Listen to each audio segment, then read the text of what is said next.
everybody, this is Tanya at Wilderness Trail Wildlife Center. I was just going to show you what we have in our center right now for the winter. Most of them we're housing over because they're injuries. Some of them are ambassadors, and then the deer, of course, we're not going to release them until after hunting season's over because I want them to have a fair chance at life. But anyways, I just wanted to show you what we got going on, and also remind you that we are doing a Facebook fundraiser for the Giving Tuesday. Maybe we'll be selected and Facebook might choose us to double whatever the amount is that is donated. So as you all know, I'm located in London, Kentucky. I've got a really bad southern I've been told that I sound like Dolly Parton a lot. Just leave it that way.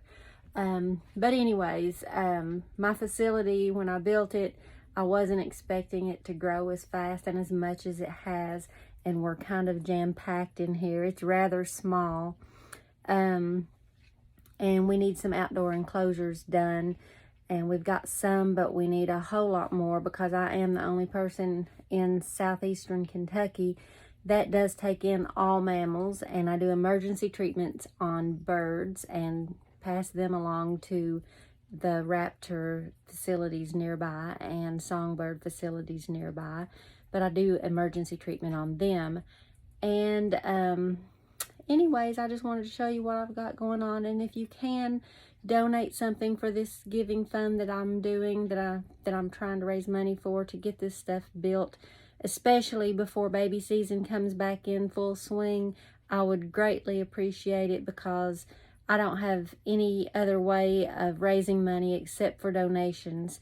And it is a 501c3 corporation, so anything that you donate can be written off of your taxes. And right now is the time to do it before the end of the year so you can write it off your taxes for this year. Okay, I'm going to be showing you some of my residents here at Wilderness Trail Wildlife Center. First we have our bats. There's 3 of them. I'm disturbing them here for a minute. They actually just ate something. There's Lily and there they are. They're big brown bats. They're native to Kentucky. And that's Lily going right there. She's always the one that wants to eat first. And Morticia and Gomez. None of them's related. They all came from different reasons. And Lily will be released as soon as the weather is good enough to release her. Gomez will not be released because he can't fly. And Morticia, she can't fly because she just don't want to. In here we have Jojo. He is our 3-legged ambassador. He would be excellent for release if he had 4 legs, but he don't.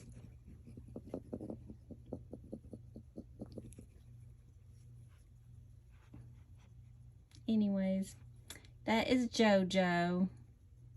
He has the life of a king. He gets fed and clothed and watered and yeah. But he only has 3 legs because a raccoon attacked him and we had to finish amputating one of his legs. But he gets around okay, but he just can't be released. In here, this is Klingon. She'll be released in the spring. She was a late incomer. And her little buddy back there, I don't think it has a name, but they're caged together and they'll be released together. They're good buddies. But we'll be having them until the spring when they get big enough to release. They have to be around 3 pounds, 3.5 pounds before I release them. In here we have Light. Light came to us as a little baby, and the rest of her group that she was with got released already, but she didn't because she got into a scuffle with some of them, and she's a loner. She don't get along with many of them, but as you can see, she got a big chunk of her face tore out, and that is actually healed back really good, but you do see bone through it. So we're kind of watching her and seeing if she'll be released or not. And then she also has this spot on her back from the same scuffle. And she only has a partial tail. She came to us like that. Don't know what happened there, but anyways, her name is Light, and she was named that from the little girl that found her and brought her in. And here is another little one we have. It's too little to release this winter.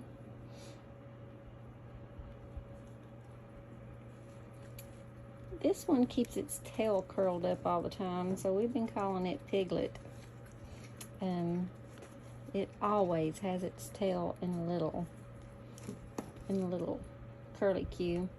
But it's just too little to release right now, so we'll be housing it over the winter, but it should be fine to release as soon as weather breaks.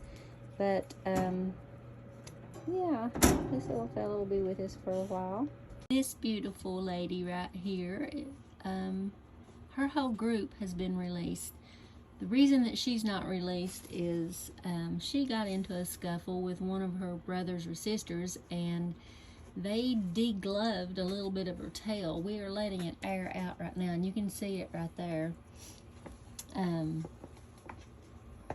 We've been putting medication on it, and we'll wrap it sometimes, and sometimes we won't. But now her tail is really healthy. We keep it good and clean.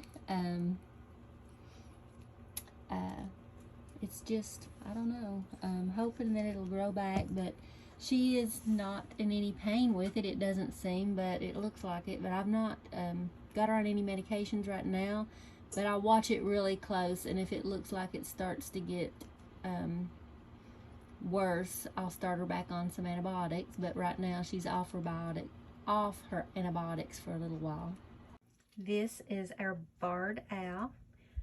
We are waiting on transport to take him to a raptor facility close by. He seems to be doing well and getting better. He's eating well. He's not a happy camper right now because he wants to be out free and flying and doing his thing, but right now he can't fly. But I think that he's going to make a full recovery. That'll be determined by the Raptor Center. These are our two box turtles, that one and this one. This one only has 3 legs. It's got a partial one of them, but it's not all the way there. I feel it's too late in the year to release them, but I think it's going to make a full recovery. It's eating good, drinking good. And this one over here kind of acts like it's blind. We're just still keeping an eye on it and making sure that it's good and healthy before it's released. But it's eating well and doing really good otherwise.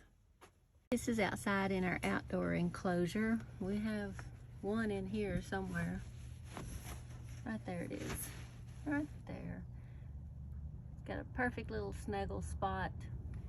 It's doing good. It's just growing. Healthy. Nothing wrong with it. It was just born late in the year, and we'll probably be housing it through the winter.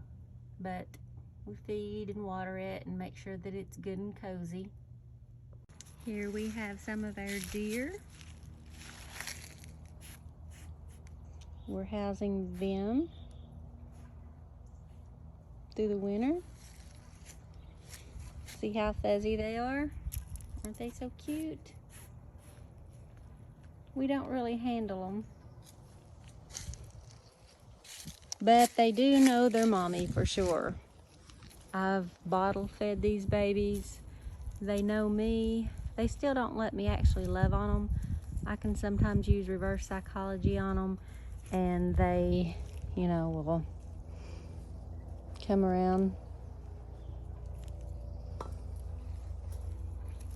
But they're all doing really well. There's 8 of them total. And that's them. We'll be housing them till after hunting season's over, which is around the 1st of the year. And then they'll be released. In here we have one of our ambassadors. You all know his story. His name's Cupie. Cupie, wake up, bud. He has one eye, and he has some chromosome issues going on. He's got a big underbite. He's sleeping right now. He stayed up all night. But anyways, he's one of my educational ambassadors that will be staying here his entire life. In here we have Peaches. She's also an educational ambassador. Here she is. There she is. She will be staying here too, doing some educational stuff with the people around local schools and libraries and wherever she goes to teach people about how wonderful opossums are. And right here we have Wild Possum Sarah. She's also an educational ambassador. She's the one that's on our cover page at Wilderness Trail Wildlife Center with Lee and Haley TV show. She went there,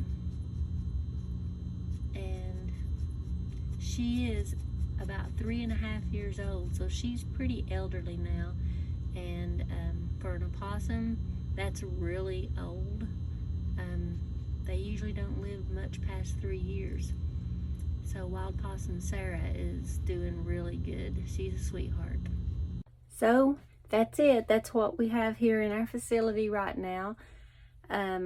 Hope you enjoyed seeing everybody, but that's who I feed every day, and I give medical care to all of them that needs it every day.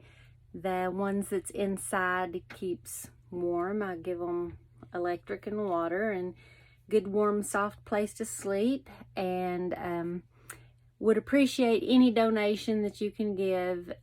Give it through the fund that Facebook is doing for Giving Tuesday, and hopefully maybe they'll choose us to double the amount of whatever our total donations are. With that money, I'm collecting my building fund to finish my fence out, my privacy fence around the facility. There's not that much left. It's probably about 15% more of the fence needs done. And going to build the outdoor enclosures that I've been collecting money from people for. I got to get a concrete floor done for it and get somebody to put it up. So if you know any good construction workers that would like to donate their time and effort, that would be great. Anyways, thank you all again. I'm sorry I'm new to this video stuff, so please forgive me for all of my ums and yeah and all that. So thank you all so much for helping. I couldn't do this by myself. I really couldn't. I know I say that all the time, but honestly, I could not do this without your all's help. Every dollar that you sent in, every roll of paper towels, cleaning supplies, food, everything. You just don't know how much I greatly appreciate it, and the animals are benefiting from that, and I hope you all can see that. And if there's any questions that you all have, anything I can answer, please feel free to call me, message me, text me, anything. I greatly appreciate it, and you all have a wonderful Thanksgiving, and stay safe out there.